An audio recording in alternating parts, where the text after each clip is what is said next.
ladies and gentlemen, I'd like to take this moment to say thank you for listening to the Real ResQ podcast. It means a lot to me that you enjoy these stories as much as I do. Since the start of this podcast, we've had a lot of support from all over the world. It has been amazing. Now, we have companies joining our team that also want to say thank you for all that you are doing out there standing the watch.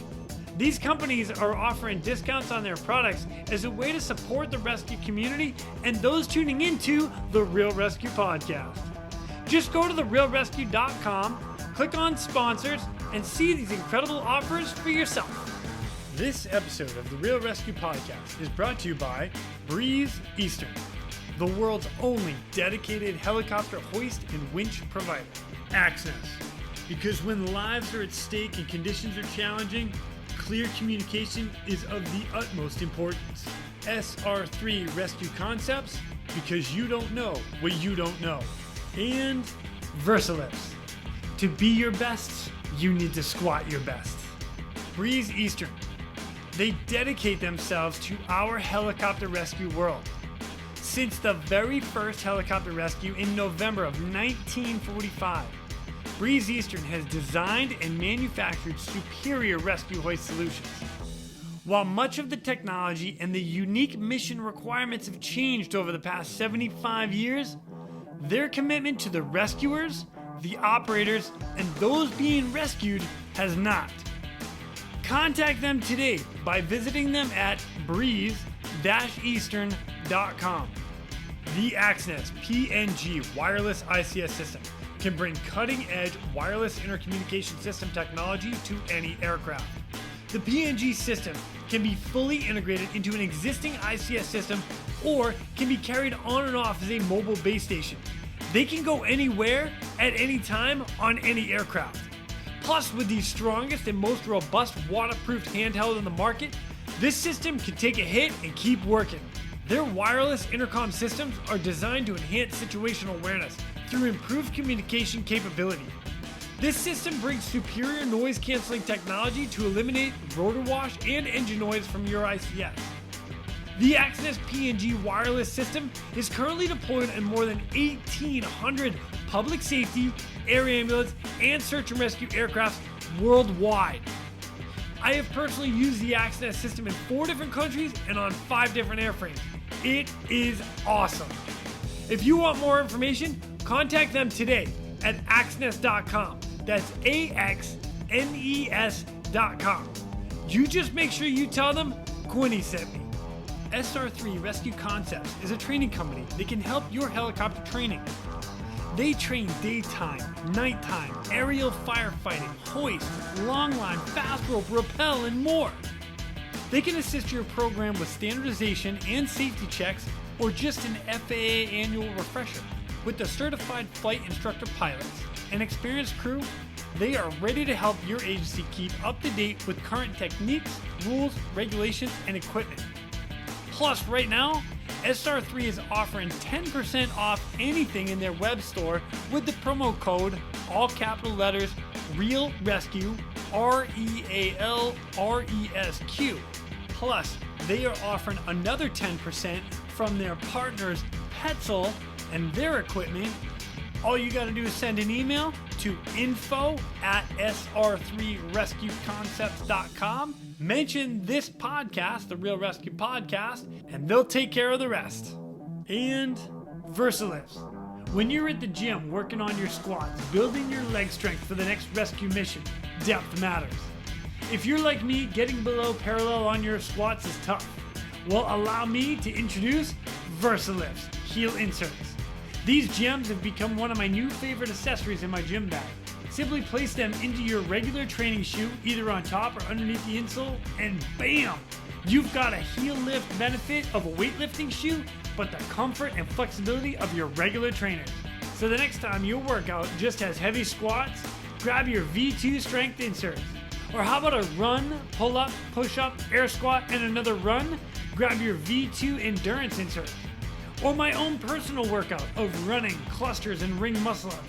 Grab your original V2 inserts and go crush it.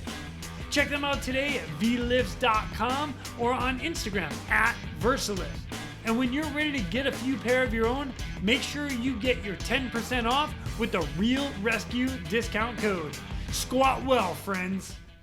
Coming up next in this episode of the Real ResQ, we are joined by a pilot retired from the Delaware State Police. He did some amazing work while he was there, and he came on to tell some of his stories.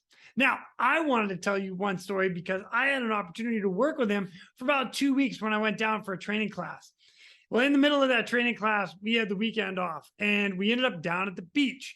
So in Delaware, which I thought was really cool, is you could drive right down to the beach.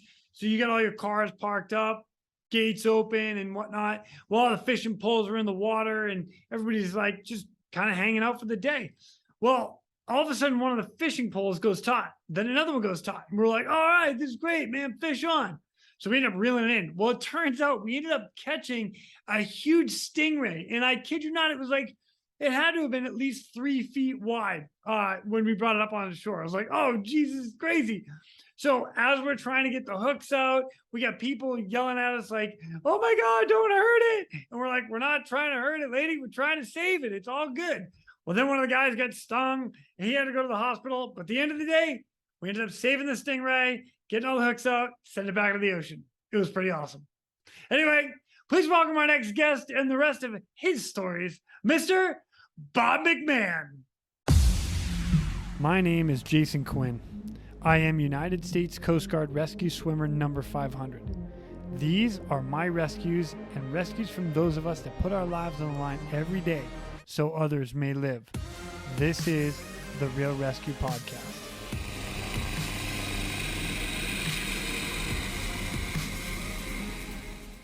Ladies and gentlemen, welcome back to the Real ResQ. Today, I've got a guy, Delaware State Police officer, also volunteer firefighter. I had the opportunity to meet him like in a training class in Delaware with my man, Bob Watson. Shout out to Bob. But today, we've got a pilot, mentor, instructor, how many hours? 13,000 flight hours? 13,000 flight hours as a pilot. I love it. Ladies and gentlemen, Mr. Bob McMahon. What's up, Bob? How are you, buddy? Hi. Hello. It's good to see you. How's things? It's good to see you. Things are great. Good. I'm down in Naples, Florida. I'm living in paradise. I'm retired. And things are great. Beautiful. And it's much deserved because you were doing it for a long time up there in Delaware. So it's cool. It's good. It's good. Real quick, before I go too far, I want to recognize you because I can. You retired out of Delaware State Police, and you have been inducted into the Delaware Aviation Hall of Fame. Congratulations. Thank you. I just want to read a quick blurb out of this. So this is right out of it's a DAHF.org, and it says Robert McMahon, Delaware State Police pilot, flight instructor, 3,000 flight. I don't know, it says 3,000 flying hours, but you had 13, yeah? We'll make sure we have that's that as an instructor. 3,000 flight hours as an instructor. Dang, that's a lot too. Holy cow. You also developed the Delaware Air Rescue Team, known as the DART team. 3 Valor, 4 life-saving awards. Incredible. Robert Bob McMahon served the state of Delaware honorably for 41 years. The majority of the time was spent working in the aviation section of Delaware State Police, the DSP. Over his career with the DSP, Bob flew over 13,000 hours in rotary and fixed-wing aircrafts, including 3,000 hours of flight time as a flight instructor. There it is. And then 3 more paragraphs later, Bob helped to develop and implement the Delaware Air Rescue Team, known as the DART team. The DART involved using the helicopter to safely perform helicopter hoist or short-haul rescues in confined or remote access locations. He acted as the liaison to numerous fire departments and lifeguard stations. Bob, this is awesome. So congratulations for that one. This is awesome. Thank you. I love it. You're welcome. You're welcome. So thanks for coming on here and being willing to tell a story or two. This is Yeah. exciting for me. So, to give a little more background to this, you and I actually did meet. I came down with Priority One Air Rescue, Bob Watson and Will Milam, both separate times, and you and I ended up doing some flying and the training. And I remember doing off center pickoffs off like a container and just tagline, and you guys were such on point down there. And I'm like, oh my gosh, just the stories that came out of that place from you guys were amazing. So I'm so happy to have you on. Well, one of the things you brought up was Priority One Air Rescue, and I feel I have to remember Richard Megair, Rich Meggs. Yes, sir. He's the first guy that I met from Priority One Air Rescue, and he, of course, led to me meeting Brad, Dennis, Bob, Will, Traveris out of Hawaii, and you. That was wonderful. It was a wonderful time, and we were really lucky because I think we were one of the first actual customers of Priority One. The story there, which if you're interested to hear, it's a pretty good story, and you may want me to save it. You may want me to save that. Okay, hey, we can save it. We can save it. Yeah. I'll leave it up to you. No, you know what? Yeah. Let's save it. Let's save it because let's get started with a little background about you. So, how did you get into the police department? Pilot, search and rescue. How did that all happen with you? Well, I have to preface it all by saying that I have, even though I'm a police officer, I have the mentality of a fireman. And that's such an oxymoron. I'm just gonna throw that out there. Well, in New York it is, because in New York they don't talk to each other, right? but it was always my goal to make sure that the police talk to the firemen, and especially when I get into helicopters. But I started out as a Baltimore City police, and we say police in Baltimore City. Stayed there for 2 years, moved up to Delaware State Police, which I was from Delaware. I went to the University of Delaware, and I grew up in Delaware, although I was actually born in New Jersey. And I guess I credit the small town I was born in New Jersey to my fireman attitude, in that my Uncle Frank was the local hero of the firehouse. And he used to drive his truck down the street I lived on en route to fires. And I remember as a kid just loving that fire truck and loving the idea it was my Uncle Frank. And, from there, it was just the natural process. I grew up playing football. I loved football. I played a little bit at the University of Delaware. And I became a team player. I like team sports. And, there's nothing more team oriented than rescue. Rescue is a team-oriented sport, and I just take to it like I take to football. I love it, and so being a police officer, having this mindset of being a volunteer fireman, seeing the helicopter that the state had, getting a ride in it. When I was a police officer, I just decided I'm going to fly that, and I went out and took private flight lessons. Became an airplane pilot, and then the state said, "We'll teach you to be a helicopter pilot." That is so cool. I went, and that's why I'm really privileged with the state. The state said you can do anything you want, and we will pay for it.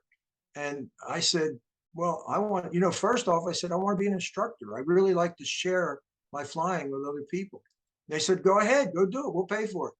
And then I said, I want to fly not only as an instructor, I want to be an instrument instructor. They said, "Go ahead, get your rating." I said, "I want to be an ATP, which is an airline transport pilot." They said, "Take the airplane, spend as much time as you need studying, go do it." And then, I got my ATP in the helicopter. So, it was a progression. And what I have to do more than anything else is be thankful for the people along the way that kept saying, "Yes, you want to do this? Go do it. We'll pay for it." So, before long, here I am, I'm flying a helicopter, and I'm out there with this mindset of being a fireman. So I'm listening to the scanner, and things are happening. They're happening all the time. So you just go to them. When I first started flying a helicopter, I was by myself. It was just me. I was out there in a helicopter on patrol. Didn't even have a partner. Sometimes I did. Sometimes sometimes I was flying with another pilot, but we didn't have paramedics at first. And then this really forward-looking guy, Don Berkeley, my sergeant, he decides, hey, we're gonna copy the Arizona State Police. We're gonna get medics in our helicopter. And boy, the rest is history. Just unbelievable. Once we got those medics, it was just one call after another. We could fly all night, all day long. And I always said, I'll fly for food. You don't really have to pay me. And it turned out they were paying me. They were actually paying me. I was like, I would love to say that I would do it for free as well, which I probably would, but I don't want to tell anybody that really, because I also like to get paid. So, my wife and I like to, do stuff together, and that costs something. So I need to get, but I'm with you. My gosh, I love doing this job. It's ridiculous. Yeah.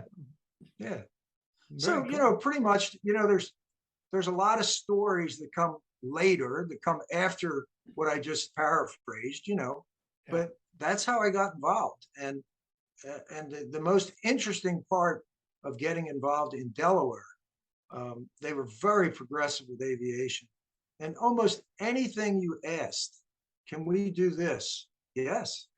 Can we do this? Yes. Do you mind if we do this? No, we don't mind. Do it. It was a very progressive attitude.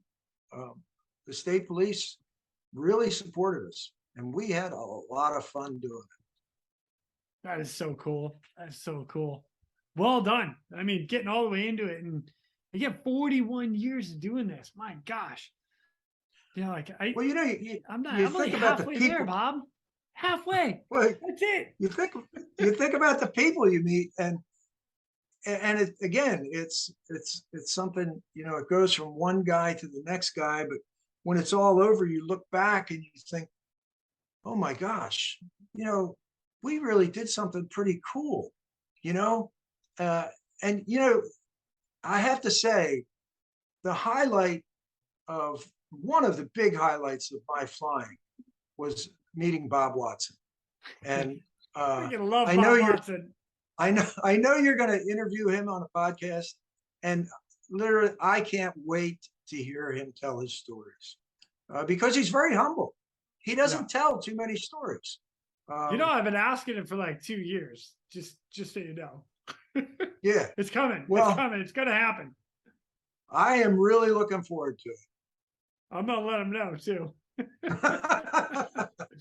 Like, hey, Bob. Bob said you need to come on. That's exactly how the conversation's going to go too. Yeah. Oh, yeah. I love it. Well, I'll tell you what, Bob, like 41 years. I know it's a little stretch, and I know it's kind of back in the day, but do you remember your very first rescue? Well, yeah, I do. And to tell you the truth, this is one that I've written about simply because it kind of, in a way, it bothers me. And I don't want to pretend to have any like PTSD or anything like that. It's just something that it's so vivid in my mind that I can't think about it without kind of going off into like space. It's funny because here, being a volunteer fireman and being a police officer, being a helicopter pilot, my first rescue that I think about, that I hold on to, was on my day off. I wasn't working, and I wasn't flying. I was on the beach with my girlfriend, and the Delaware beaches in the early season can be pretty barren. There's no lifeguards, and in a lot of places on the beach, the closest person's a couple hundred yards away. And this one particular day, we were on the beach, my girlfriend and I she was just sunning, and I decided I was going in the water, and it was rough. It was a rough day. I think it was like a post-storm day. And so I'm out there, I'm getting knocked around pretty good. And while I'm getting knocked around and having fun, I see about 20 yards down from me a woman holding a very young baby. And I'm immediately concerned. I mean, I can see what's going to happen. It's it's written all over the situation. This woman is going to lose this baby in the surf because it's rough. She's out up to her waist and she's getting walloped by waves. And I'm thinking to myself, what is she doing? And you know how every so often waves are cyclical. A big one comes along that you're not expecting. And a big one came along and knocked me down. It hit me in the back because I was watching her. And when I came back up, I didn't see her and I didn't see the baby.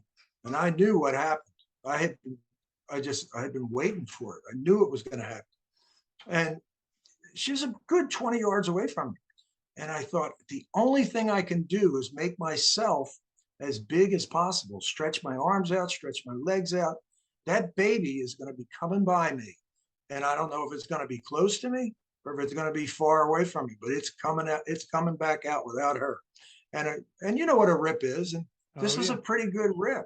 And it was pulling everything, sucking everything. And just out of the corner of my eye, I saw a toe. And I mean, it was just amazing. Just the toe. That's all I saw. And I grabbed for it and it's moving, you know, it's moving away from me. It's moving fast. And I get an ankle and I pull that thing out. And it was like rebirthing that child. It was amazing. I pulled the ankle and the whole kid came out of the water. And the woman was still 20 feet away, looking the wrong way, screaming her head off. She'd lost part of her bathing suit. She was yelling, my baby, my baby, my baby. And I've got this kid in my arms and still getting hit by waves, but you know, standing. I've got my back to the waves and I'm holding this kid and I'm thinking, Jesus Christ, Jesus, I just saved this kid. I really did. I mean, I was thinking, there's no way. There was nobody else. If it wasn't me, it was nobody. And so I walked up onto the beach holding the kid. The woman's still screaming her head off. She's running around and she sees me and she runs over and she grabs her kid and she takes off. And I didn't even know if the kid was breathing. I had no idea. I was so worked up. And the woman runs back to her towel. She's only sitting about 20 feet from us. And my girlfriend is still sunning herself, never saw it, never had any idea what happened. I walked up, I sat down, I was a little bit out of breath. I was a little bit shocked, really. And the woman picked up all her stuff and she left. And I've often thought, you know, through the years, that baby's now 45 years old. That baby's, I mean, this was 40 some years ago, 43, 44 years ago. And I've often thought, many, many times, I thought, you know, that kid's walking around as a 40-year-old adult for one reason only. I saw that toe. That's the only reason. And that is every other rescue I ever made after that. And I got to tell you, I was involved in hundreds of incidents. Every one of them meant nothing to me compared to that. You'll see on that award thing, I got one guy used to call me the South American General when he saw me in uniform. He said, what are you, the South American General? What's all the pins? What's the awards? All that stuff. I said, you know, not one of them matters after that rescue. That's the most important thing I ever did. And it was. It is the most important thing I ever did. I mean, there's a few, you know, like you read that thing, life-saving awards and all that. Yeah, but maybe the people would have lived if I wasn't there. But that kid would not be here today if I wasn't there. Yeah, no. And that is the one rescue I can look at for 13,000 hours of flying and 41 years of working, nights, countless nights of answering the fire alarm. You know, when the pager goes off. That's the one thing I can look at and say, I did that. Nobody else did that. So that's my one rescue. That's it. I mean, I got a couple other others I wrote down, but they all pale to that. For me, they mean nothing. That's the one that Bob, means. that's incredible. That was your Yeah, very it's a good first one story. as well? Like your first one? Well, Or just first you kind have of to water rescue? you have to understand that if they all run together. Uh, Yeah, true, I would true. say Yeah. I would say that was in the beginning of my career. I can't say that. There was a couple things where I got an award before I was in aviation. I can't say that that that this was my very first, but let's just say this is the one that everything else answers to. This is the one that Wow. the rest of them pale to that one. Whatever they are, they may have come before, they may have come after, but they weren't as important as that one. Bob, that is awesome. Oh my gosh. Yeah. Oh, it's nice to tell that story. I never really told that story. To Well, this thank day, you. that girlfriend, she has no idea that even happened. I wound up marrying her and having 3 kids with her, and she still doesn't have any idea that happened that day. So. Well, I hate to tell you, she might know now. Matter of fact, I think right about now she'll hit pause and say, Bob, what the? Wow. You know what? I can see the whole thing too. I can actually see you going and sitting down next to your girlfriend at the time, a little out of breath, taking it all in, like, what the heck just happened? Looking over and seeing that lady getting up and freaking out because she can't believe just what happened and just leaving. No, thank you. No, oh my gosh. Oh, nothing. I honestly, I don't think she ever saw me. She wouldn't recognize me from anybody else. I was just some guy holding her baby. Oh my Lord. That is awesome. Yeah. Well, thanks for giving me the opportunity to tell it, because it actually feels good to talk about it. Yeah. Are you kidding me? That's freaking badass, dude. That's awesome. Yeah. Yeah. Wow. Wow. Well done, sir. Well done. Well, thank you. Thank you. Yeah. Bob, you can keep going all you want. I do want to give you a little shout out though, because you actually wrote 3 separate books. I know you're working on your 4th right now, which is amazing. Yes. Your first book was called The Good Police. The Good Police. PO-LICE. Police. That's it. Nice. And I toyed with calling it The Good P-O-E lease, because Edgar Allan Poe was a Baltimorean who was buried actually on the street in Baltimore. And most people from Baltimore know that Edgar Allan Poe is there, the monument, and the fact that he was a Baltimorean. But other people that aren't from Baltimore wouldn't know, and they would look at POE and think, well, I don't know if this guy's a very good speller, So I dropped the E. I took the E out. Yeah. All right. So what is in that book? Well, that's a book of short stories, and let me I can read something to you real quick. It says a collection of stories from a 43-year career in public service. And then it just has a picture of me standing in front of the helicopter. And it tells little stories. It doesn't tell the one about the girl. That story is not in there. That's a rather private story. It tells stories that won't get anybody in trouble. Doesn't mention any names. Very general in text. And I talk about, like, in Baltimore City, as a very young police officer, being called to the scene of a burglary in progress. Really bad characters, very, very bad characters. And looking up and seeing a helicopter over the top of me, and realizing, oh my gosh, I'm right in the middle of this thing. And then a great big police dog comes out of a car, and I thought, thinking to myself as a police officer, I didn't even know we had police dogs. That's how new I was. So I tell stories like that.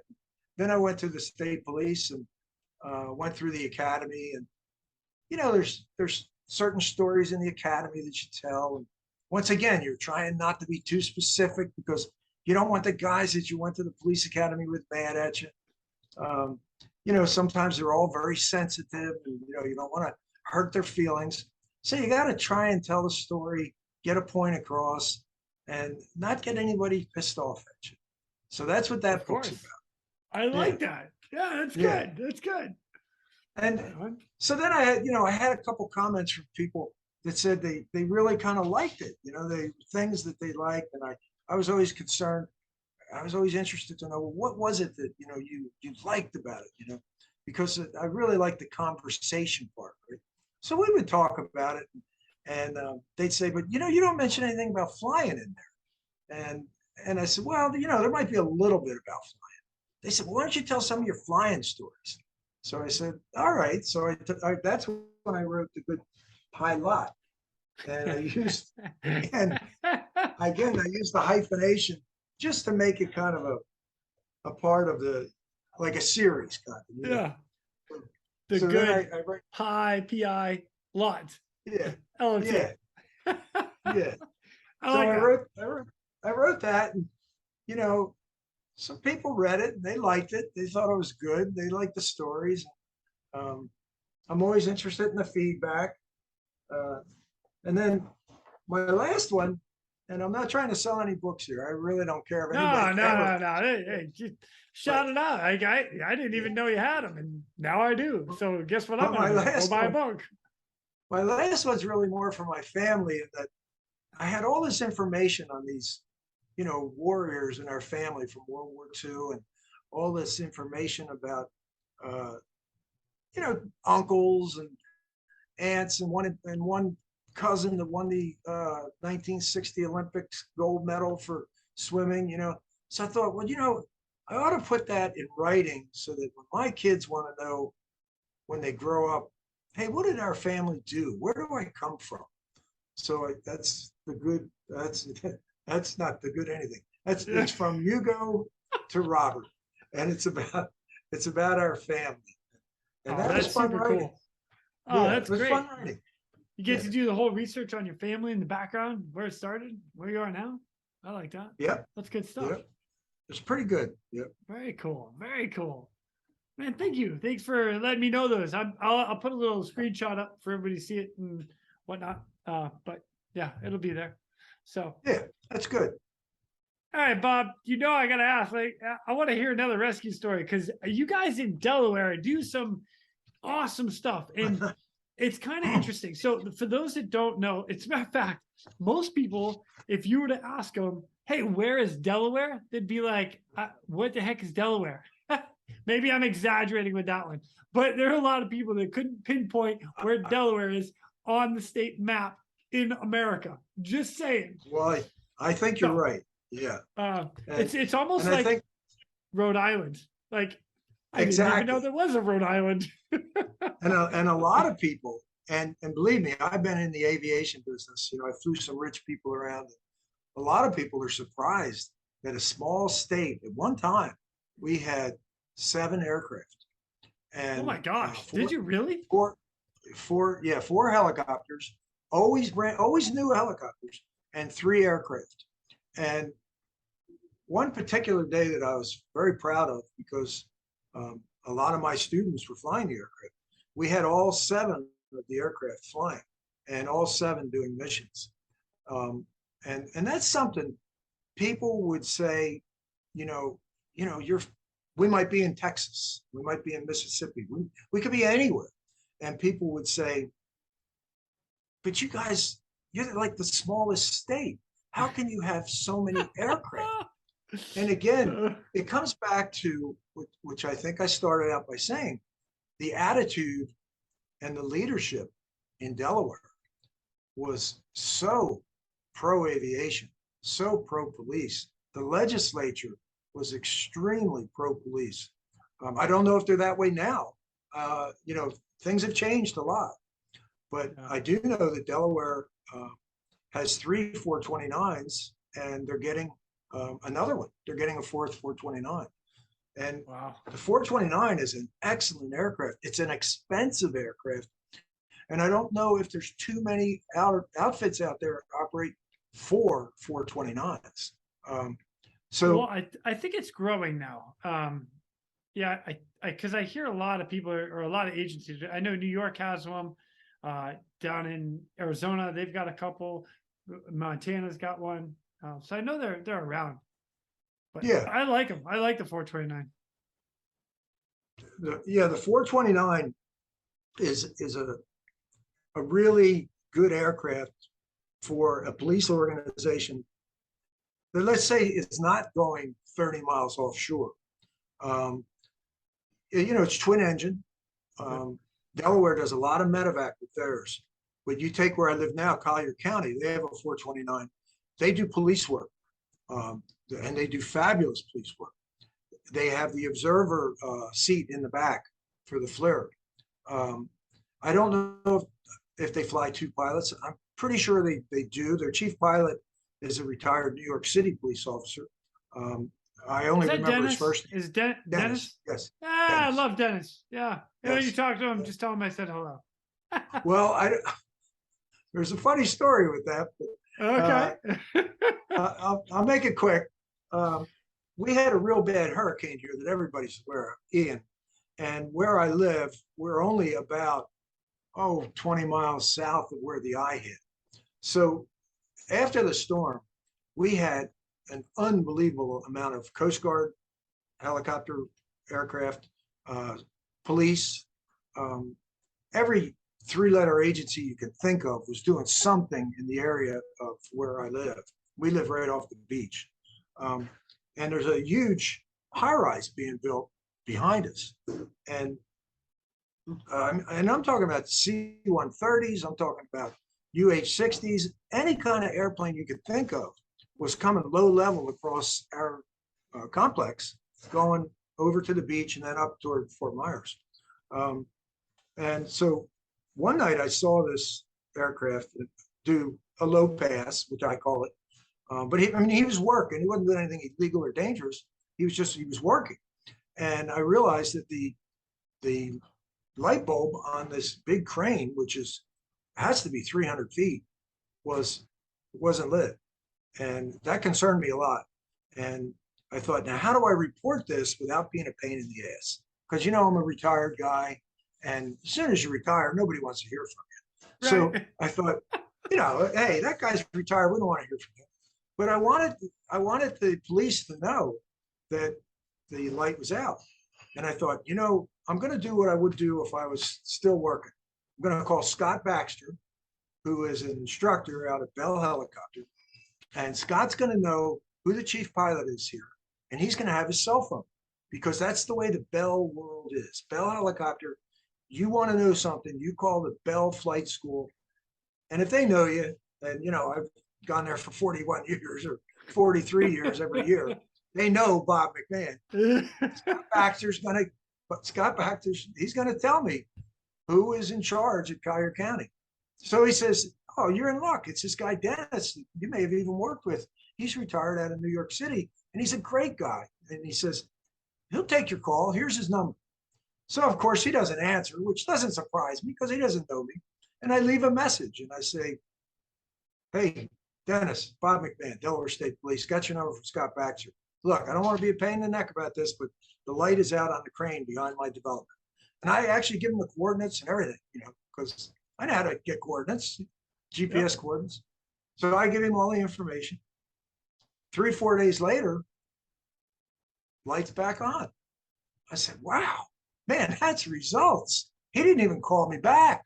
That's really good results. So about 2-3 months go by, and I get this call. Hey, yeah, Bob, this is Dennis. And he says his last name. It's like an Italian name. I forget it now. I've got it in my phone. And he says, yeah, I just saw where you called. What's up? What do you need? I said, Dennis, that was 3 months ago. I said, you're just getting back to me now? And he says, well, it's been pretty busy with the storm. And I said, Dennis, I was a cop. I understand. I know where you're coming from. All right. You don't have to sugarcoat it for me. And I said, look, I gave you credit for the light bulb, even though obviously they just turned the switch back on and nobody realized the switch was off. I said, so Oh, that's great. thanks a lot. It's really nice of you to call back. And he goes, well, let's do lunch sometime. I said, oh yeah, let's do lunch sometime. Yeah, give me a call when you're ready. And so, that's the way it is when you retire. You retire, hey, you did a great job. Now go away. That's the way it is. And I don't take offense of that. I don't. So that's funny. I like that. So anyway, I made some other notes for you here. And I know you said I get to talk about things I want to talk about. Whatever you want to talk about. Yeah. Well, I do have another rescue that's kind of interesting. It's also a little tragic, but it's not really so much about me. And that's kind of cool because I don't want it to be all about me, right? For the record, that's the majority of us. That's why I love doing this, because not the majority of us don't. It's not about us. It's just not. And I have to pull it out of guys. Now I got to do it to you. No, I'm just kidding. But no, I'm with you. This one particular one is actually one of the first rescues that comes to mind when I think about the new paramedic program, which are, and I say new, it started in 1985. That's when we actually took a trip to Arizona DPS, and they were the only ones we could find at the time who were operating a state police aircraft with a medic on board. And we copied their program. So again, I give Arizona credit for that. I know they've since had some issues. I don't know if they're back to the paramedics on board or not, but they're a great organization. And they actually fly a 429, which is also interesting. But this is one of the first, the medic involved in this was a guy named Kevin Wilson. And I know it was one of his first flights. Now, by that time, I'd already been flying 3 or 4 years. And like I had told you before, I had originally been flying by myself. And a real quick insert there, what we would do when we did medevacs is we would pick a nurse up at the hospital, or we would pick a paramedic up from a city and take them with us. But other than that, we were by ourselves. So in this particular case, I've got a partner, and he is a paramedic. He's a state police paramedic. His name's Kevin Wilson. And we're out flying around, just having fun. And they call us. It was a rough day at the Indian River Inlet, which is like any inlet between the ocean and a bay. It was rough. And it had many, many times when, yeah, it might be peaceful for an hour, but then 15 minutes later, it's killer, right? And on this day it did. Two grandparents, grandmother, grandfather, were taking 2 of their grandchildren out on a boat, and they got swamped.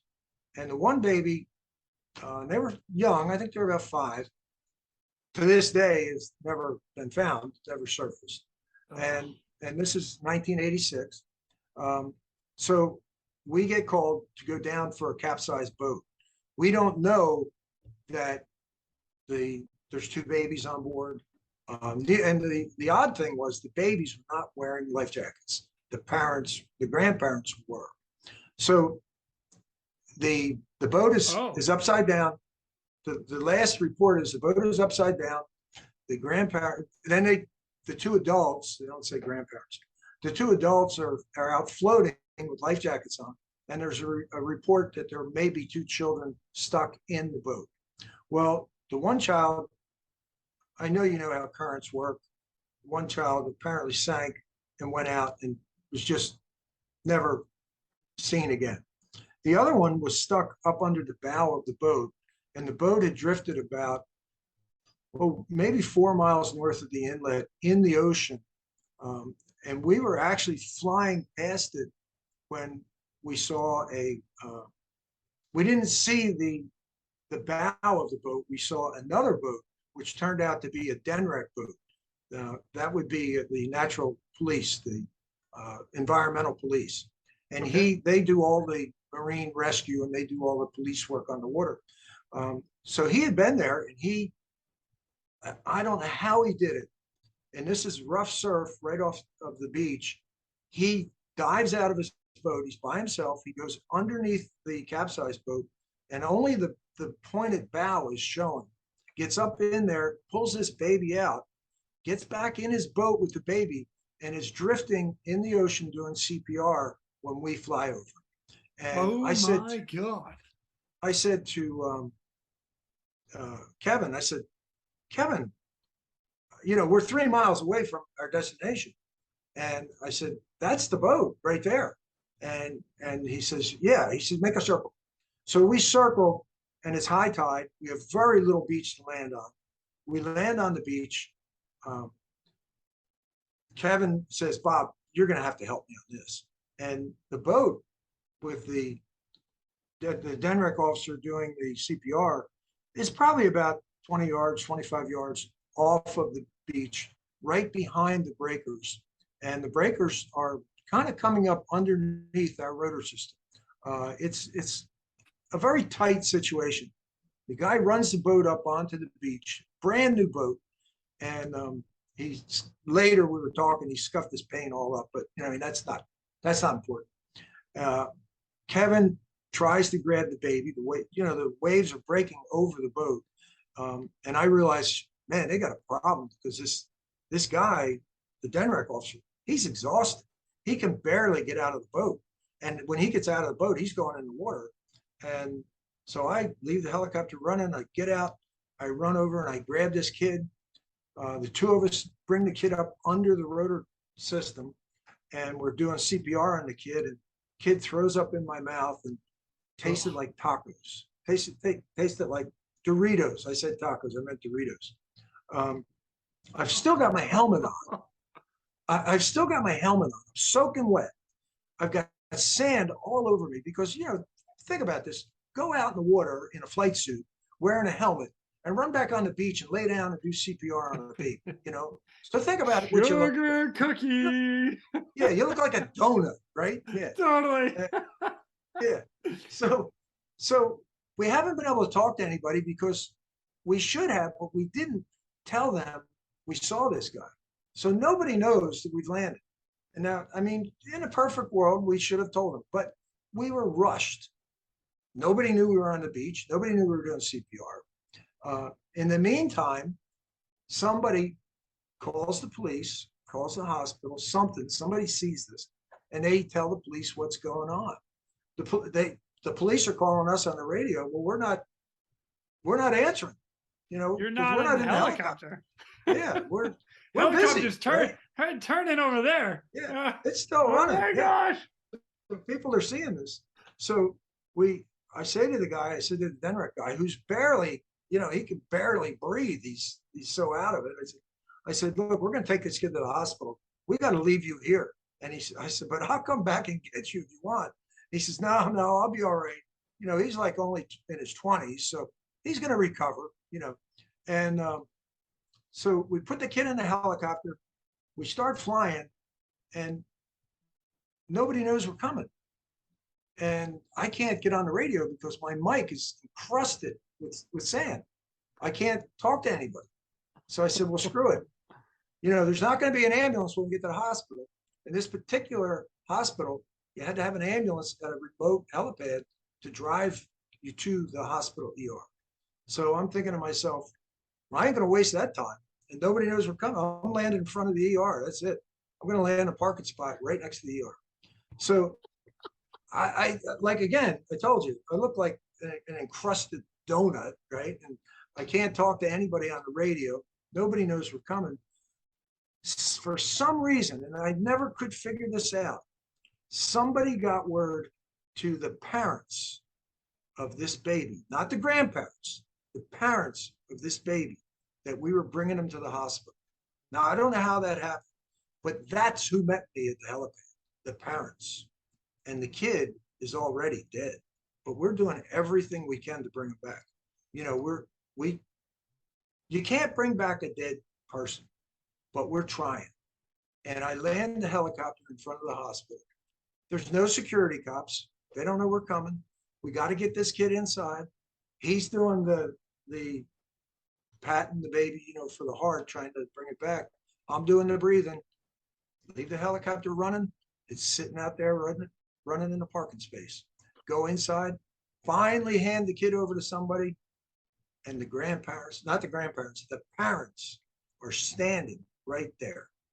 And it was just tragic. It was Oh my gosh. unbelievably tragic. So we go back out, we put the helicopter out on the helipad, spend about the next, I don't know, hour trying to clean it up. It was a mess. And that particular incident, about 2 years later, there was a lot of lawsuits out of that incident. And I don't know why, but there was an insurance payout, and the father used the insurance money to buy a Corvette. And this was all in the news. And the wife and the father got the baby that died. They got divorced, and the father drove his Corvette down to the inlet, committed suicide. Oh my gosh. Yeah. And so, I mean, that's kind of a downer. But it's the kind of things that you, as a police officer, as a fireman, you get involved in these things and you don't know where they're going. And it's so, again, that's number 2. And number 3 gets a little happier. Okay. Brings you back to happiness. This happened at the Indian River Inlet also. And can't remember. Yes, I can. I can remember. I was working with a medic, and we got a call for a diver in distress on a dive boat just off of Indian River Inlet. CPR being performed. So we fly down there, which is from where we were to Georgetown Airport is maybe a 10-minute flight. By the time we get there, the paramedic unit is sitting in the parking lot of the inlet, and they're hoping that the boat is going to bring the dive victim to them. But it turns out that the dive boat is 12 miles offshore. Now, nobody's included that in the original dispatch. And the thing about this is we were very good. If it was offshore, it was in the water, we always called the Indian River Coast Guard Station. Always. Didn't matter. Because they had boats. They had Atlantic City Air Station on the other end of a hotline. But they didn't have paramedics. They had swimmers. They didn't have paramedics. So what we did, we landed when we saw the paramedic, he was 6'7" paramedic. His name was Lars. Think about that. 6'7" in a L3. Okay. I don't know if you know what an L3 is, but an L3 is I do, but you got to tell everybody else, because it's a two-bladed extended jet ranger. And it's a tiny helicopter. It's a small helicopter. It's one engine, and it's not designed to go 12 miles offshore. So it's also not designed to hold somebody that's 6'8". And my medic was this guy, Paul Anthony, is just, you could literally, maybe someday I'll write a book about the good Paul, because Paul is just an unbelievable character. Unbelievable. And Paul says, well, what are we going to do? He says, there's a guy out there in cardiac arrest, 12 miles offshore. Now, we don't know 12 miles. We just know he's out there. This 12-mile bit, we learned that later after we did this. So I said, well, we'll take a vote. Lars, you want to go out there? Lars, yeah, he's the 6'7" guy. Yeah, I'm ready. And Paul says, I ain't sitting here while that guy's out there dying. He says, let's go. And I said, okay. I said, all I got to do is fly. You guys are the ones going to do something interesting when we get out there. So we fly out there and we find the boat, and up top, circling, is a Coast Guard Dolphin. Now they've just put their swimmer onto this boat, and I'm talking to the Coast Guard guy, and I said, "Is your swimmer a paramedic?" And they said, "No." And I said, "Do you know, are they doing CPR, and have they been doing CPR?" Said, "Yeah, it's witness CPR. They've been doing CPR, and they feel that there's an opportunity. If we can get a paramedic to them, they think that they can help this guy. It's, it's 50-50, but they think they can help." And I said to Lars and to Paul, I said, "You guys hear that?" And they said, "Yeah, how are we going to get on that boat?" And I said, "I'm going to get you close and you're going to jump." And Paul says, God. and Paul says, "Okay." Paul says, "Okay." And Lars says, "We're going to do what? What?" He says, "You know how far offshore we are?" And I said, "Doesn't matter. You go a mile offshore in a single engine helicopter, you can be 30 miles offshore. There ain't no difference." I said, "This thing goes in the water, it goes in the water." And so Paul says, and the Coast Guard had a rib there. That was the interesting thing, rapid inflatable boat. And I knew these guys. I'd worked with these guys a lot. And I knew if we were going to do something, if we could tell them what we were going to do, they were going to go along with it. They were young guys. They were aggressive. And so I said, I got on the radio, I got at 16, and I said, "Look, here's my plan." And I'm telling you, the reason this guy was in cardiac arrest, it was rough. It was really rough. And he'd gotten seasick. And while he was diving, he had thrown up in his mouth and he'd aspirated. Oh. And so they got him back on board the boat. But it was actually so rough that the Coast Guard helicopter crew decided not to lift their swimmer back up. The swimmer was going to stay on the boat back to the inlet. And they had a Coast Guard station at the inlet. So I said, "Here's what we're going to do. I'm going to get right up to your rib, and Paul is going to jump right. He's going to plant himself right on the side of the rib, catch him." And they said, "Okay." And so Paul says, "Man, this ought to be something." And he says, when did you think this up?" And I said, "Come on, Paul, you can do this." And Paul was a real athlete. And he says, "Okay, well, when does my medic bag and when does my monitor, when does the cardiac monitor get lowered down to them? How are we doing that?" And I said, "Oh, yeah, I hadn't thought of that." I said, "Okay, I'll get right over top of the center of the boat. You drop it in the bow." And he goes, "Well, what if it misses?" I says, "Hey, Paul, don't miss." And sure enough, he dropped them right in the bow of that rib. And I thought, God, could you imagine if it went right through the bottom of the rib and the rib sank? But that didn't happen. So I had to make, it was so rough, and that rib was going up and down, up and down. I had to make 3 passes just to get the equipment into the boat. So now I've got the Paul. I said, "Okay, buddy, you're up now. Go join your equipment." And we pull up alongside, and boom, he's out of there. Just dives for that rib, hits that thing like as it's going up, hits it center mass. And the 2 Coast Guard guys grab him and they pull him in. And I thought, damn, that worked good. So I look over my shoulder, and keep in mind, the door is open in the back and the door's open in the front. And I've literally got water rolling through the aircraft from waves that have hit the aircraft. And so I back up, and I said, and I look over my shoulder now, I'm a little bit higher. And later, the Coast Guard helicopter pilot says, "Oh my God," he says, "I watched this and I thought you guys," he said, "I couldn't think what you were going to do next." He says, "You just kept doing stupider and stupider stuff." And I said, "Well," I said, "you got to understand, we were just doing the best we could." And so I say, now I go to Lars. I said, "Lars, you're next." He goes, "I'm not doing that." And I said, "Well, then you're riding back with me." And he says, "I can't do that. I can't abandon the patient." I said, "Then you're jumping out." I said, "What are you doing, Lars? We ain't got a lot of time here." And he goes, "All right, I'll jump out." So he's in the back. He's 6'7". I come around and I said, "Now, Lars, what I'm going to do when I want you to jump, because I'm going to be watching the rib come up, down, up and down, up and down, I'm going to swing my head to the right, like just like this. I'm going to swing my head to the right, and you're going to jump. That's a signal, because I can't, I can't do anything with my hands, and I can't depend on you hearing me.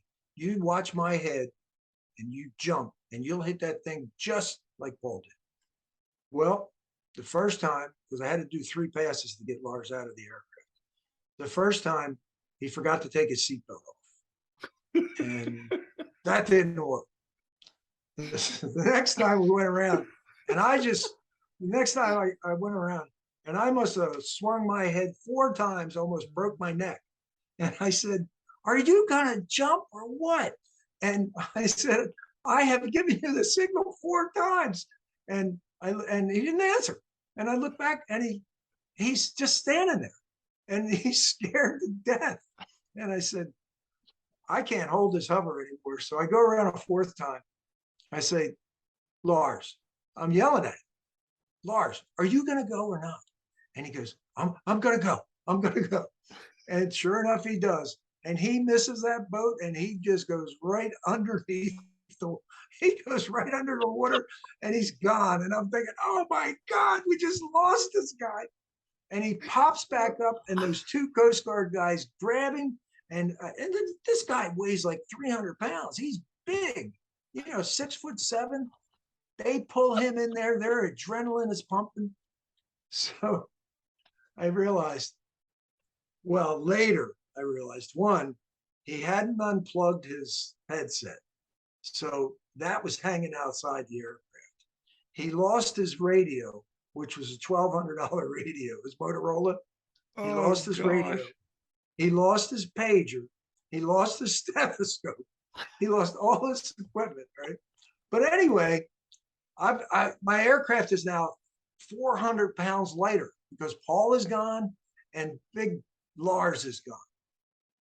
So I hope I'm not going into too much detail, but no, I want the detail. Please keep the details coming. This is great. I go around again and I watch. I don't leave until I see that the rib has taken these guys over to the boat, the dive boat, put them on, and I'm watching them do CPR, and I'm watching Paul hook up the monitor.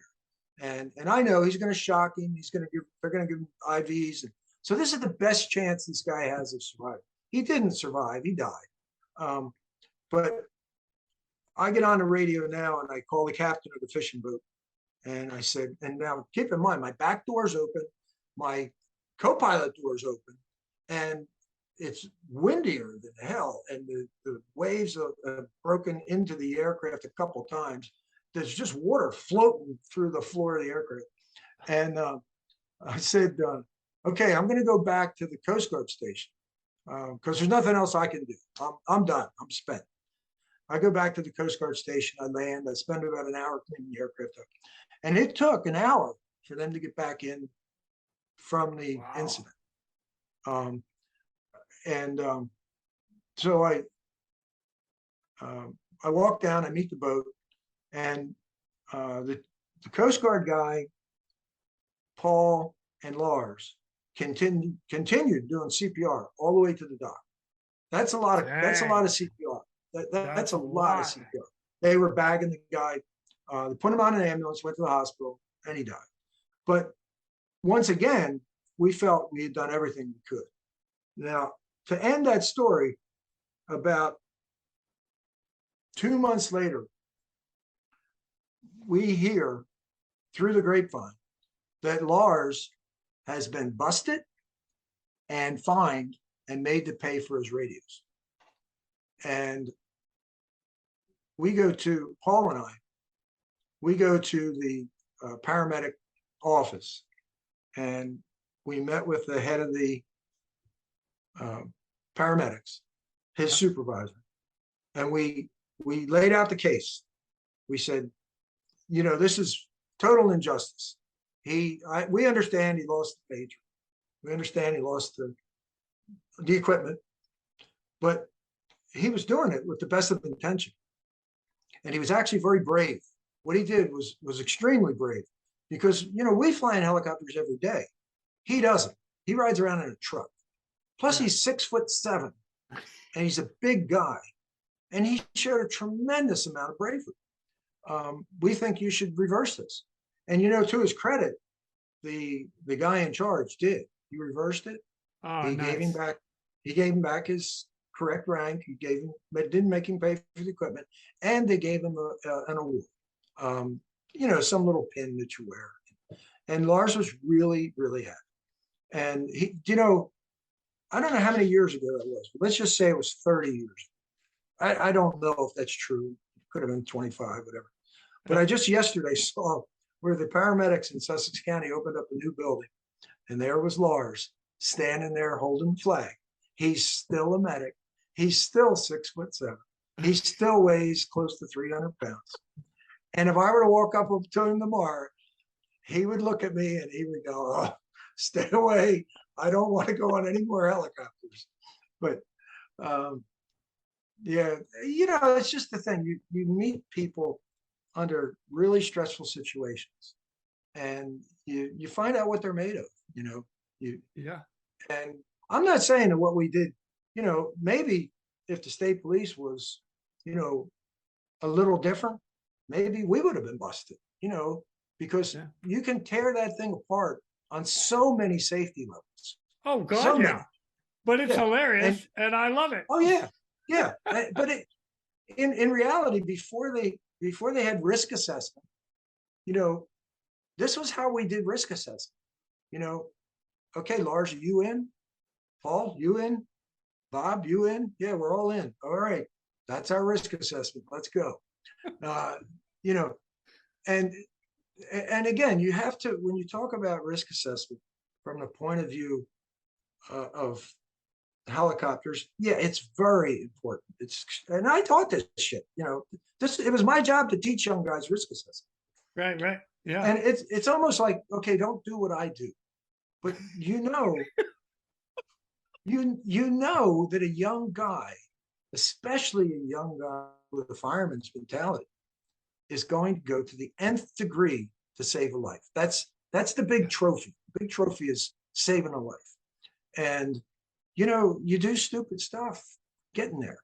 And I would venture to say the last fireman that went out on a call in New York City this morning forgot to do his risk assessment. And I forget quite often. I can't believe I'm admitting that right now. That's the guy I want coming to my house. Yeah. I don't want the guy who takes time to do his risk assessment.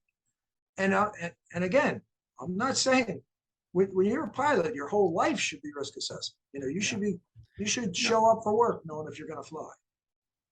Well, there's a perspective here. So this is a conversation, and I like this conversation. And there's like at any point in time. So anybody that's listening, none of us are going out there to go in harm's way or intentionally do something stupid. Like that's, and if that's what you're thinking right now, you're not tracking, right? I'm all about it. Now, at the same time, one of the things that I like to say, and I will purely speak about me, my pucker factor or my risk, I'm willing to go a little further than a lot of people. There are a lot of people that are like, hell no, I'm not going to do that. Either it's scary to them, they're not comfortable, whatever the case may be. For me personally, I'm good with it. Hey, you want to hang me 200 feet off a waterfall, hanging like on a rope that you're not really sure of? Cool, I'm in. My wife would be like, I'm thinking about divorcing you right now. And that's a true story, by the way. She ought to stick around for the insurance. Yeah, right? And she does, God bless her. But for that aspect, so let me bring it to you. You're comfortable in an area. So you get to a point where you're just comfortable. It's okay. Where other people are like, you're crazy. And I love it. So yeah. Well, I can tell you, I have met my let's say the wall that I wouldn't go beyond, and I recognized it immediately. It was, and it really is actually a testament to how brave Navy pilots and Coast Guard pilots are, in that we were sent on a mission down to the beach, and Delaware's surrounded by water. So there's a really good opportunity. Any call you go on, you're going to be near the water or over it or in it. And this one particular night, they saw flares off of the coast, and they called us, and there were no stars. It was a dark night, and I decided I was going to go out and look for a boat in distress, thinking, you couldn't be more than a mile offshore, which, again, I've already said this, in a single engine helicopter, a mile offshore, you might as well be 14 miles offshore, because you ain't gliding back, So I hit that black wall, and I stopped, and I turned around, and I came back, and I went back toward land where I could see. There was still like land that I could see over, but out over that ocean, I couldn't see anything. It was a black wall. And I sat there hovering, looking out. I said, I can't do this. I've hit my wall. That's my wall. I can't go into that black, whatever you want to call it, morass. And I know Coast Guard and Navy pilots, they do it on a regular basis. And I had hit my wall. That was not doing that. Can't do it. This is the one where we call the Coast Guard, because I can't, this is above my ability. I can't do it. So, I have hit my wall, Self-recognition though. But that's great, because that's part of, we talked about it in a minute ago, but the risk assessment. You do your self-risk assessment. Again, some people just are willing to take a little more risk than others. Not to put yourself in harm's way. It's just you're willing to do that. Yeah. And then at one point or another, you're like, nope, not gonna do that. I'm done. This is my limit. Well, the other thing you have to keep in mind too is, for me anyway, it has to be fun. If I'm not enjoying myself, if I'm not like, if this isn't part of the team sport that I want to play, then I'm not going to be there, But I had so much fun, and I enjoyed so much of what I did. I'll give you another real quick little story, which is kind of interesting, because you wouldn't find this being done today. And maybe it's different because, I was by myself. Maybe it's different because it was a smaller aircraft. But I had a habit of, if somebody asked me to do something, I was always leaning toward doing it, not leaning toward not doing it, but leaning toward doing it. And this one particular day, I got a call that there was some type of medicine that was at a hospital in Newark, New Jersey, that was needed for a kid in maybe Milford, Delaware, or something like that. And they gave me the name of the hospital, and they gave me a phone number, and that was about it. And this is before the internet. This is before GPS. This is before having people that are going to do all the work for you. It was, I have to find this place on my own, and I have to get this medicine. I have to get it to Milford. So I thought, well, I'm not going to waste a lot of time here. This kid needs this medicine. I'm going to fly to Newark. I'm going to find a place. So I just took off, and I flew to Newark. I left Dover, Delaware, flew to Newark. My family's from that area. So, I'm not really like in awe of the city. It's a place I grew up somewhat, and I figured, I'm going to land in a park. And I did. I landed in a park. I got out. I shut down. Of course, the police were called. Police came over, and the guy says, "What are you doing?" I said, "Do you know where this hospital is?" And he says, "Yeah." I said, "Could you go there and get the medicine for me and bring it back here so I can fly it to this kid?" And he says, "Yeah." And he takes off. He says, "I'll be right back." And he comes back 10 minutes later. He hands me the medicine, get in the helicopter, and I fly back. Now, again, that's just a matter of doing what you do. It's uncomplicated. If I was in a car, I could have easily driven to Newark and gotten this. Would have taken me 4 more hours, or 5 more hours. But I just figured, okay, so the helicopter's like a car, and it's a fast car. And I'm going to go up there. It's a police car. I'm going to park in the park. I'm going to create some attention. I know people are going to come over to me. Perfect. So it worked. Yeah, perfect. Keep it simple. But that was the plan the whole time, and it worked. That was the plan. Yeah, that was the plan, and it worked. What a good plan. Yeah. Oh my gosh, Bob. I love this. I love this so much. Oh, I'll keep going, bud. I really will. Well, let me tell you now, how much more time do you want to spend? You go. Let it ride. Let it ride. Let me just tell you, this is kind of how I got to, in a way, where I am in my instructing, right? And one of my close friends, I grew up with this guy, we played football together. He was in a helicopter crash, and he was a state police pilot, and he's a quadriplegic. He's been in a wheelchair now, completely paralyzed for about 36 years. Wow. Good guy, real good guy, lives down here in Naples. He and I are real close. He's one of the reasons I live in Naples. And so when Dennis was in the accident, the colonel had said to me, and the helicopter was destroyed. 2 of them were hurt. Dennis severed the spinal cord. He said, Colonel said, whatever this guy wants, you are responsible for getting it for him. He says, I don't care if you use the helicopter, I don't care if you use the airplanes, whatever he wants while he's in rehabilitation, you take care of him. So one day I was working with a relatively new medic, and I was, really, this would have been, Dennis's accident was 1984, and I started flying 1982. So I was relatively still a new pilot and definitely a new instructor. And Dennis called me one night. He said, hey, I've got this thing, and you've got the other thing. We were talking about computers. He says, could you deliver this to me so that I can use it? And I said, yeah, I can do that. I said, where are you? And so he told me, well, we didn't have internet. So we did check the weather. We would call a 1-800 number and check weather, but the weather wasn't as accurate as it is now with the internet. So I checked the weather, and the weather looked like it was good. And I took off on this mission to deliver this thing to Dennis. And I was up around Ellendale. So Ellendale's about maybe 10 miles from the airport. We flew into the fog, and it was a heavy, thick layer. So I had been taught by really good Army pilots that when you fly into the fog, you climb, and you climb until you're out of the fog, and don't stop climbing. We were at 10,000 feet when we got out of the fog. Oh my gosh. 10,000 feet. Now, I have never heard of it. It's called inadvertent IMC recovery.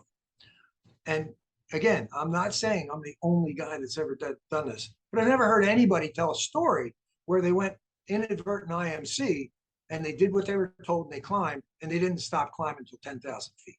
So I did. This is what we did. We got at 10,000 feet. Now, in the route through the fog and the clouds and everything, I called Dover Air Force Base and I said, hey, I went inadvertent IMC, need an instrument clearance, and I'd like to come to Dover and do the ILS. And the guy says, okay. He says, what altitude do you want?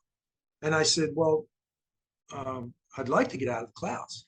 And he says, well, we have aircraft C5s holding to do the ILS, and they're at 10,000 feet, and the tops are right below them. And I said, all right, well, I'll climb to 10,000 feet. So, we're in I think then we were in an L4. I don't know, but I'm pretty sure this is pretty early. And Dennis had crashed the Jet Ranger, so I wasn't in the Jet Ranger. So I'm pretty sure I'm in an L3 or L4.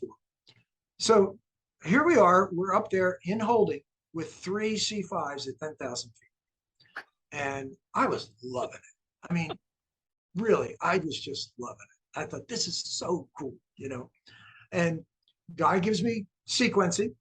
I do the ILS at about 200 feet, maybe just a little above that. We break out, and I've got the runway right in front of me, and the controller says clear to land. And now I'm talking to the tower. And I said, do you mind if I do a break off here, go over to Route 13 and fly up 13 to our headquarters? The guy says, hey, I don't care what you do. Yeah, you want to do that? Go ahead. So, because really for a helicopter, the rule is clear of clouds. And here I am at I'm at 250, 300 feet, and I'm clear of clouds, and I can see the road and everything's fine.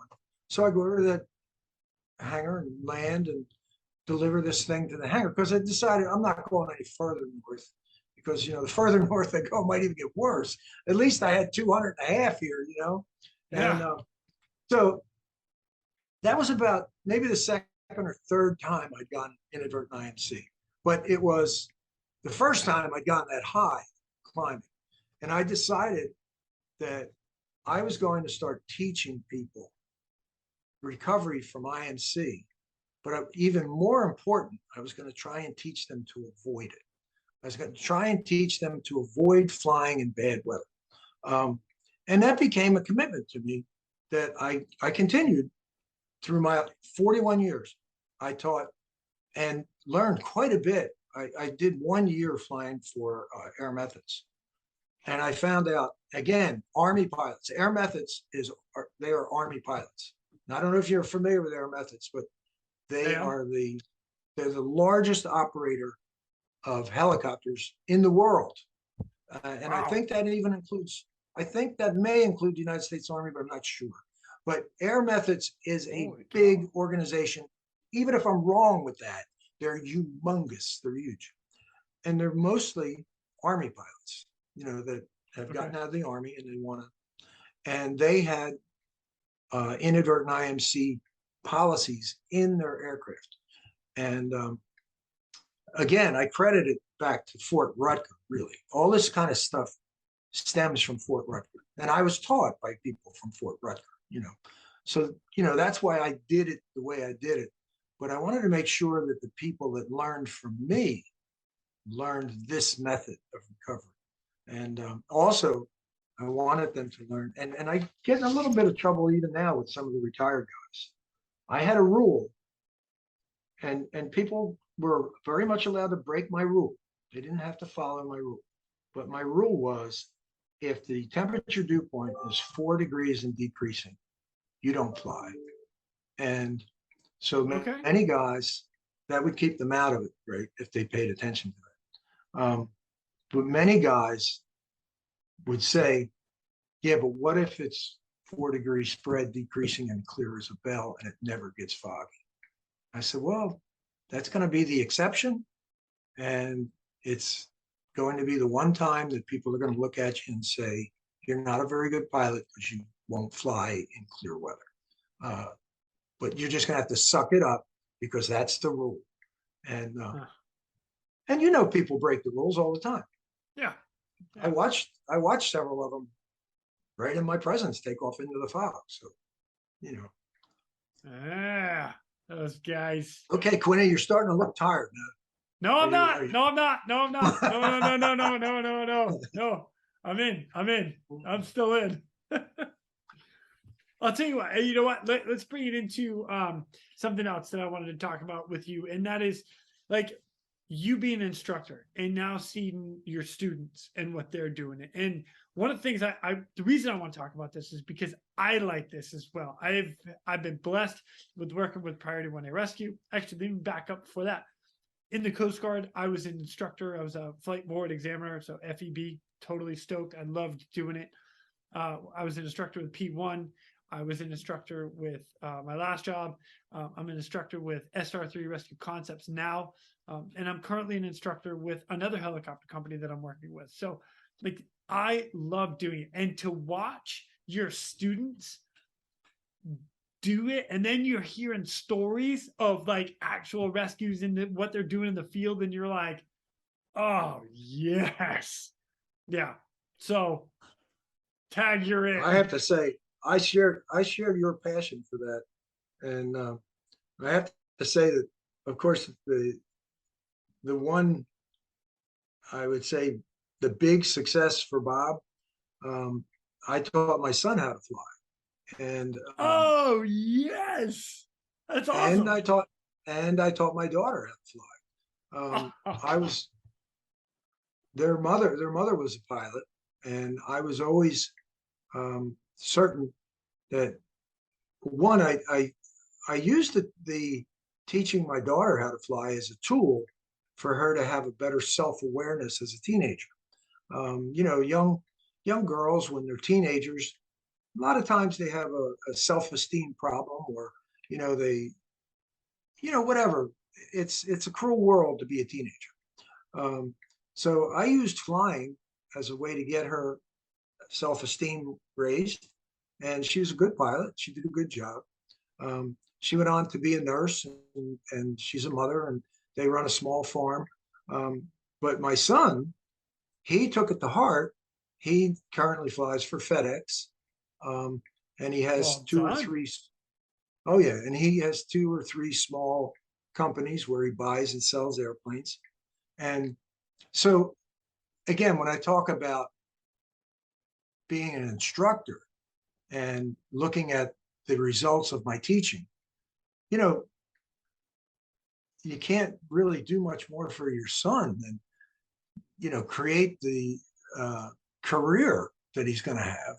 And so that's a big win for me. I really like that.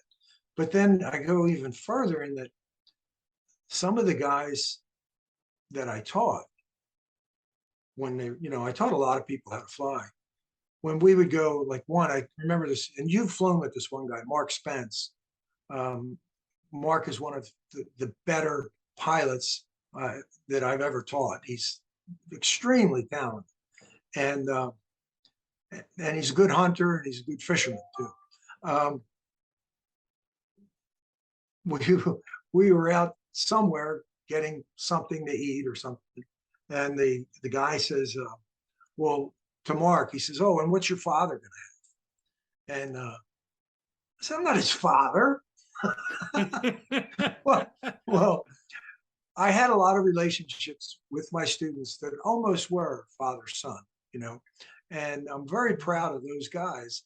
And you see them do a rescue, you see them do a hoist, um, you see them do something in their life that's successful, and you think, I had a part in that. I helped them get Yeah. there. Yeah. And so I think one of the big successes in my teaching is Alex, my son. He was writing something, and I just happened to be reading it. He's very active in the aviation world, and he said one of the joys I have in my career is passing on my knowledge to other people. And I thought, wow, I really got to him. You know, he's a success in my eyes. He's sharing his knowledge, and that's really what a good instructor does. They share their knowledge, and then they watch their student grow. Because Yeah. really, so many of my students were better pilots than I was. You know, I just, like, I was in amazement. Like, sometimes I would think, I don't think I could have done that. You know, there was this one guy, and we were getting ready to put Bob Watson and Will onto a ferry in Delaware. And actually, what we were putting Will onto the ferry, and Bob was going to be the SO because it was going to be tricky. There was Which is a little boat. systems operator. It's the hoist operator for everybody that doesn't know that. So so Bob was going to operate the hoist, and Will was going to go down, and then he was going to jump off this ferry, pretty good sized ferry, Cape May Lewis ferry, and we were going to pick him up, and we were going to put him on the small boat, the pilot boat, and that was pretty tricky because I watched this from another helicopter, and we also filmed it from that helicopter. And we were talking about, who was going to be the pilot. And I said, well, naturally, it's going to be Dave. Dave's our best pilot. And I want to make sure that Bob has the best pilot we have. And Dave was one of my students. And I had absolutely no qualms in saying, I'm not doing it, but I'll certainly let Dave do it because I know he can do it. And that is kind of rewarding. One, you get to sit back and watch, and two, you get to know that it's being done by a quality guy, and he was one of my students, so I was really proud of that. Yeah, super good feeling. I love it. Oh yeah, wonderful feeling. Yeah. Look at that. The other thing that I really like is when you go in, you teach a guy or a couple of guys or an agency or whatever it is, and then they come back and they end up giving you feedback about, like, hey, you should try this, this, and this, because this seems to work better. And I'm like, oh my gosh, why didn't I think of that? And then you turn around and then you end up passing that knowledge on. And that's where I love that too. Just, yeah. You know, who was really good at that was New York. The New York guys, they were really good at taking what they were taught and taking it to the next level and refining it and saying, well, how about if we had this? And one of my things that I really enjoyed when we first started in the rescue business, and I made this note, and it actually, I would think you'd be pretty aware of this, but then again, I don't know, because you know, the older I get, the younger you guys get, the more I think, you know, they may not know what I'm talking about.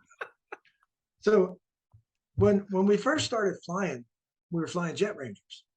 And the whole idea was basically, we don't know what this thing can do. And we're pretty much going to try everything, you know, no matter what it is.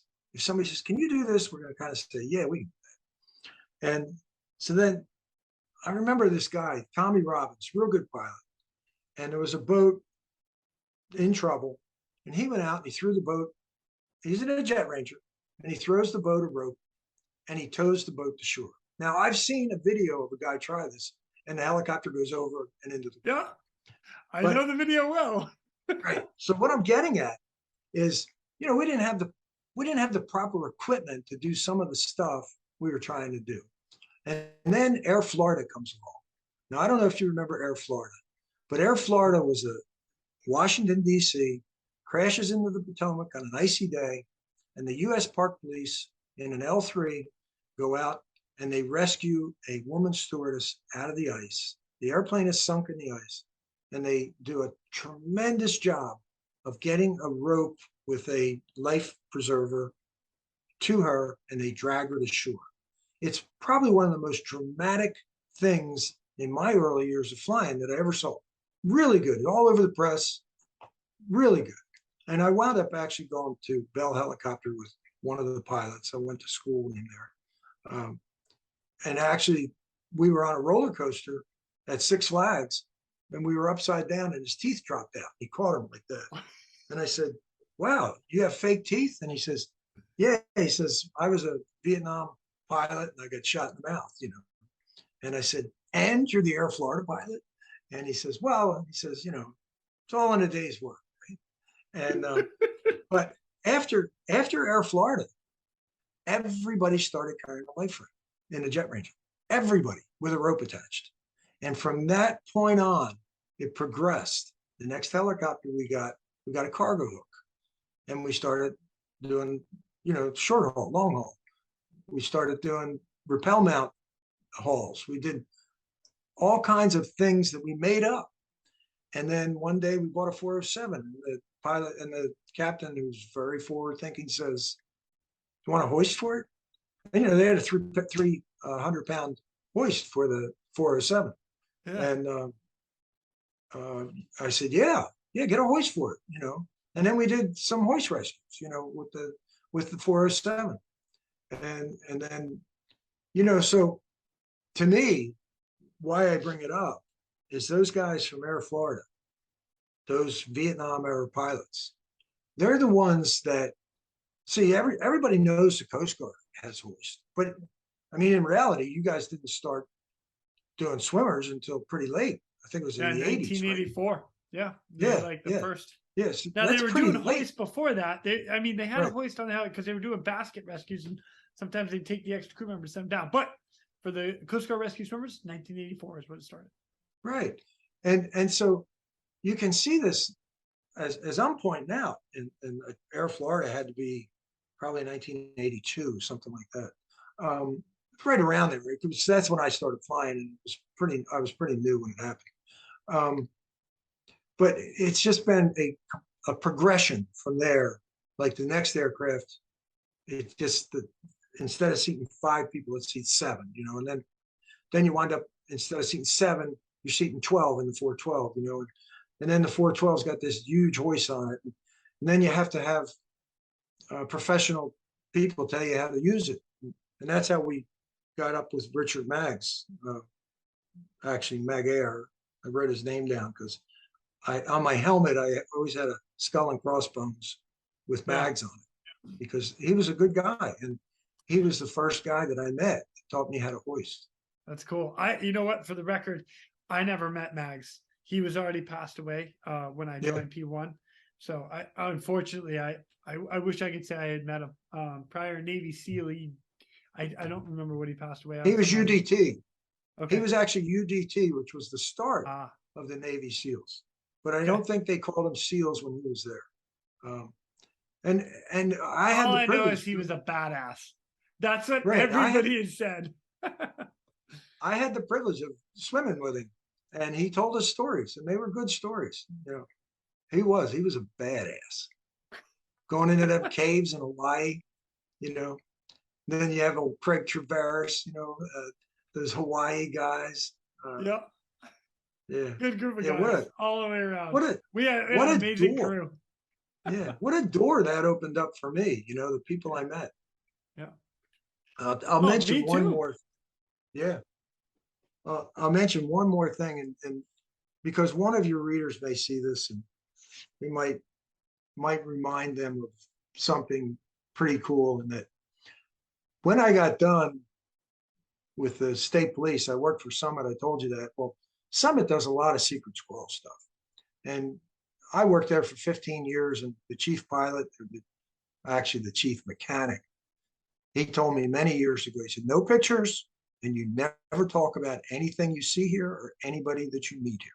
But this guy I can talk about. When you told me you were going to do this podcast, I wanted to mention Mark Bergamo, because Mark Bergamo was one of, I think in Black Hawk Down, I think there were 6 aircraft. I'm not sure. But Mark Bergamo was one of the pilots in Black Hawk Down. And he was very well known. If you remember, one of the pilots was captured and they brought him home. And I read the book and I used to know the guy's name, but Mark was the one that actually took possession from the a terrorist or whatever you want to call him. And he actually brought this guy home. He was a great guy. And I met Bergamo at Summit because Summit is full of these type of Black Hawk Down pilots. They're everywhere. SEAL Team 6 has their maintenance done there. So you see these very interesting people walking around. And there's, you know, we did contracts for a company called Pegasus, and we did some really cool stuff. But anyway, one day I was eating lunch with Bergamo, and I'm kind of dropping names here, but I'm not really trying to impress anybody. I'm just trying to. He says, man, I'm not feeling good. He says, I'm going to the doctor tomorrow. He says, I won't be in. And I kind of lost contact with him, you know, and then about 2 months later, turned out he had pancreatic cancer. That's what he was going to the doctor for. And so yesterday I looked up Mark because I wanted to mention his name, and I wanted to say, you know, something about him because he was a tremendous special ops pilot, unbelievable guy. He could fly any aircraft in the world, and flew everything the Russians made, everything anybody made. And there was his obituary. And so it was the first I knew that he died. And you should see, write that name down.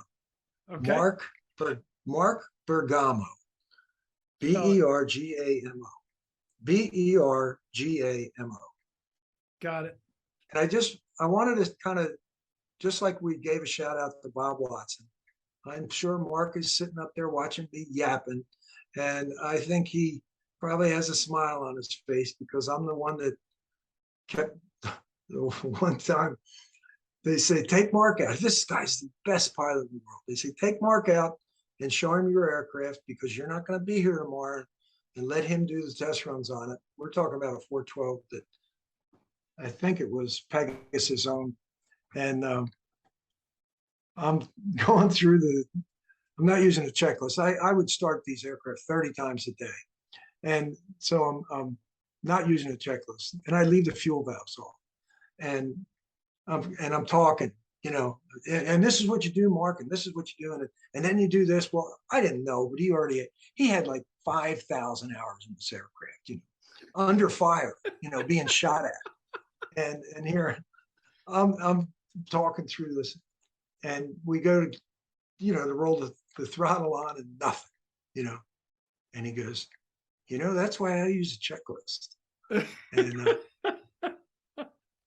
I said, oh, okay. I said, you got me. And then I learned this guy was one of the greatest pilots in special forces that, you could come up with. And here I'm showing him how to start an aircraft with the fuel valves off. So, I don't care how many hours you have, you can screw up. Oh, that's so funny. I like that. Yeah. Bob, this has been an absolute treat for me. Thank you so much for joining me. I do have one more question, and it's kind of what I like to end with everybody. And I get 41 years of all this stuff, flying, teaching, rescue work. If you had some advice you would pass on to everybody that's out there now, coming up or in it, what would it be? Have you ever watched how Elon Musk, when they ask him a question, he sits there and he thinks before he answers? Yes. He's very intelligent. He really is. He's really good. And, I honestly think the best answer is that if you're not having fun and you're not enjoying it, don't do it. I don't care what it is, you've got to get to a point in your life where you do what you want to do, and you do it because you want to do it. And if you're not enjoying it, find something else to do. And I can honestly say that I've enjoyed every minute of, 1, being a cop, 2, being a volunteer fireman, and 3, being a pilot. And I'm very, very proud of my students. I think that's the best way I could put it. And, emulating Elon Musk while I do it. That's really good. That was like a nice little name drop there too. Bob, I truly mean it when I say this. This has been an absolute pleasure. I cannot thank you enough for coming on and just sharing some stories and dropping some knowledge for us. So thank you. Well, thank you. Good. Thank you. I'm looking forward to seeing how good your editing is. Yeah. It's you know what? You'll have to let me know, because nobody said anything so far. So I think I'm doing all right. If I make it down to Florida, we'll go out and grab a beer, sit down. Right. Maybe we can call Dennis and give him a hard time just because he's down there. And be like, yeah. So that'll be about the time I hear. That'll be about the time I hear from Dennis. Yeah. Yeah. I love it. Thank you again, and I promise I'll be in touch. It'll be good. All right, great. And with See you, that, Quinny. ladies and gentlemen, later, we are out of here. Go. Thank you for tuning in. We hope you enjoyed this episode of the Real ResQ Podcast. Please take a minute to like, subscribe, and hit that share button. I'm pulling chocks and taking off. But before I go, if anyone out there has a rescue story they would be willing to share, I would be humbled and honored to have you on as a guest. Or if you have any questions about rescue or anything else we talk about here, send an email to jason@therealresq.com. That's Jason at TheRealResQ.com. You can also check us out on our web pages, therealresq.com, our Facebook page, and our Instagram page @TheRealResQ. Again, a special thank you to all of you staying on the watch today. Always remember, when that SAR alarm goes off, those in distress are praying for a miracle. They are going to get you. Until next time, fly safe and swim hard.